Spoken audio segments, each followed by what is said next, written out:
వాళ్ళ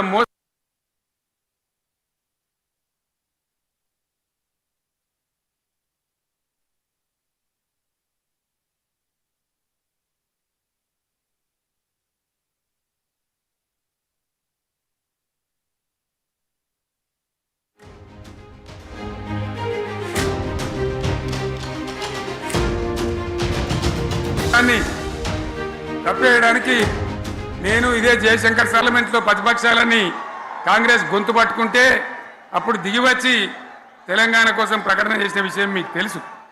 మళ్ళీ ప్రకటన వెనక్కి తీసుకొని మళ్ళా వెనకకు పోయినారు. ఆ తర్వాత సకల జనుల సమ్మె కావచ్చు, సాగర హారాలు కావచ్చు, వంట వార్పులు కావచ్చు, అనేక రూపాలలో విజృంభించి మళ్ళీ భయంకరమైన పోరాటం చేసినాం.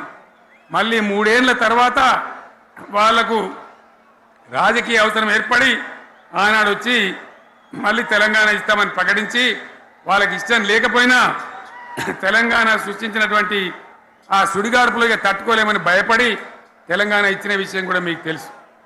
తదనంతరం ప్రజలు మనకు అధికారం ఇచ్చినారు. దాన్ని మనం ఏదో అధికారం అనుభవించడానికి తీసుకోలే, బాధ్యతగా తీసుకున్నాం. ఎంత బ్రహ్మాండంగా పనిచేసినాం. రాష్ట్రాన్ని మన చేతిలో పెడితే ఎక్కడున్న తెలంగాణను ఎక్కడ తీసుకొని పోయినాం. అనేక రంగాలలో please please please please please ఒకటే మాట, ఏ బాబు ఇక్కడ నేను మాట్లాడుతున్నా, అక్కడ మీరు మాట్లాడుతున్నా, మీకు ఏమైనా అర్థం ఉన్నదా?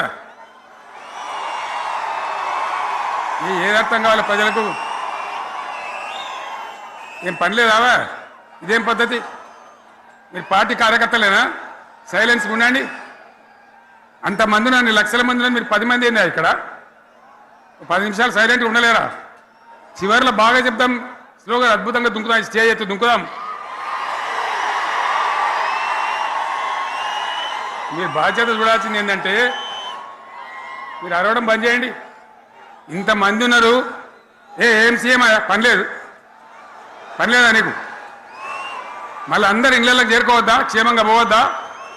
ఎక్కడెక్కడి నుంచో దూరం నుంచి వచ్చిన వాళ్ళు ఉన్నారు. 10 నిమిషాలు మీరు సైలెంట్గా ఉండండి. ముందరిన వాళ్ళు 10 ఏళ్ళ బీఆర్ఎస్ పాలనలో ఎక్కడున్న తెలంగాణ ఎక్కడికి పోయింది? ఎన్ని రంగాలలో ఎన్ని అవార్డులు వచ్చినాయి? ఎన్ని అద్భుతమైన పనులు చేసి చూపెట్టినాం. తెలంగాణ అంటే ఒకప్పుడు వెనుకబడ్డ ప్రాంతం, ఎగతాళి చేయబడ్డ ప్రాంతం, పనికిమాలిన ప్రాంతం అనే పేరు పెట్టిన ప్రాంతం. కానీ ఎన్ని రంగాలు, తలసరి ఆదాయాన్ని బ్రహ్మాండంగా పెంచినాం. 90,000 ఉన్న తలసరి ఆదాయాన్ని 3.5 లక్షల పైచీలకు పెంచుకున్నాం. జిఎస్డిపిని దేశంలో నంబర్ 1 స్థానానికి తీసుకెళ్ళినాం. తెలంగాణలో బ్రహ్మాండంగా పెండింగ్ ప్రాజెక్టులన్నీ కూడా కంప్లీట్ చేసుకున్నాం. కల్వకుర్తి కావచ్చు, నెట్టెంపాడు కావచ్చు, భీమా కావచ్చు, ఎల్లంపల్లి కావచ్చు, మిడిమానేరు కావచ్చు, అక్కడ మేఘాల మీద పనిచేసి దాన్ని అంతా కూడా కంప్లీట్ చేసి ఒక్క పాలమూరు జిల్లాలోనే 10 లక్షల ఎకరాలకు సాగునీళ్ళు ఇచ్చుకున్నాం. బ్రహ్మాండమైనటువంటి ఇరిగేషన్ ప్రాజెక్టు కంప్లీట్ చేసుకున్నాం. 3.5 లక్షల టన్నుల వడ్లు పండించే స్థాయికి తెలంగాణను తీసుకొని పోయినాం. వరంగల్ గడ్డ కోసం, ఇదే జిల్లా కోసం పెండింగ్లో ఉన్న దేవాదుల ప్రాజెక్టును కంప్లీట్ చేసి ఈ గడ్డకు నీళ్లు తెచ్చుకున్నాం. 3 ఏళ్లలో కాళేశ్వరం ప్రాజెక్టు కట్టుకున్నాం. వాగుల మీద, వంకల మీద చెక్ డ్యాములు కట్టుకున్నాం. మిషన్ కాకతీయ పేరు మీద చెరువులన్నిటి పూడికలు తీసుకున్నాం.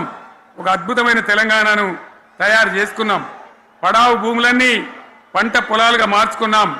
ఆనాడు బీఆర్ఎస్ పాలనలో చెరువుల నిండా జలరాశులు, రైతుల కళ్ళాల నిండా ధాన్య రాశులతోని బ్రహ్మాండంగా తెలంగాణ అద్భుతంగా పురోగమించిన విషయం మీకు తెలుసు. పంజాబ్ను తలదన్నే పంటలు పండించిన విషయం కూడా మీ అందరికీ తెలుసు అని నేను మనవి చేస్తా ఉన్నా. రైతు కష్టమేందో నాకు తెలుసు.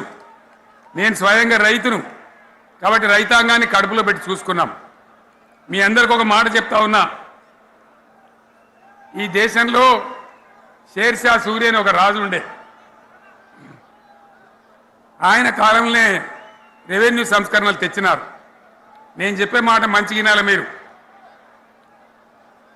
చరిత్ర పొడుగుతో చూస్తే షేర్షా సూరి నుంచి స్వతంత్ర భారతం వచ్చిన తర్వాత ప్రజాస్వామ్య ప్రభుత్వాలు కూడా రైతుల దగ్గర రకరకాల శిస్తులు వసూలు చేసినారు, రైతుల దగ్గర డబ్బులు వసూలు చేసినారు, తహసీల్ రకాలు వసూలు చేసినారు, నీటి తీరువాలు వసూలు చేసినారు. కానీ రైతును చూడాలని వాడు అందుకోలే.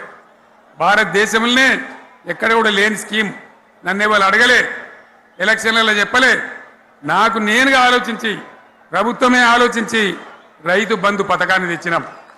చాలా బ్రహ్మాండంగా రైతు బంధు పథకాన్ని అమలు చేసినాం.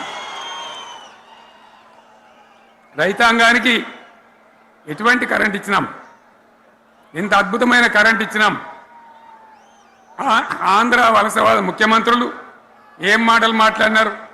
తెలంగాణ వస్తే కారు చీకట్లు అవుతాయి, మీకు కరెంటే రాదు, మీకు పంటలు పండియే రాదని చెప్తే వాళ్ళ నోర్లు మూయించేలాగా ఉత్తమమైనటువంటి ట్రాన్స్ఫార్మర్ కావాలన్నటువంటి, మోటార్లు కావాలన్నటువంటి నాణ్యమైన కరెంటును 24 గంటలు సప్లై చేసినాం. రైతు ఇంట్లో కూర్చుంటే పొలాల కాడ బోర్లు దుంకినాయి, మీరందరూ కళ్ళారా చూసినారు. నాకంటే ఆ విషయం మీకే ఎక్కువ తెలుసు. అదేవిధంగా రైతులు చనిపోతే 2 ఎకరాలు 3 ఎకరాలు ఉన్న రైతులు ఏముంటుంది, వాళ్ళకి ఆదాయం ఉండదు. వాళ్ళు సస్తే బీఆర్ఎస్ రాకముందు పట్టించుకున్న నాతులు లేడు. అదే బీఆర్ఎస్ వచ్చిన తర్వాత రైతు బీమా ఇచ్చి వాళ్ళు చనిపోయినాక 8 రోజుల్లోనే వాళ్ళకు రైతు బీమా అందే విధంగా ఆనాడు చర్యలు తీసుకున్నాం.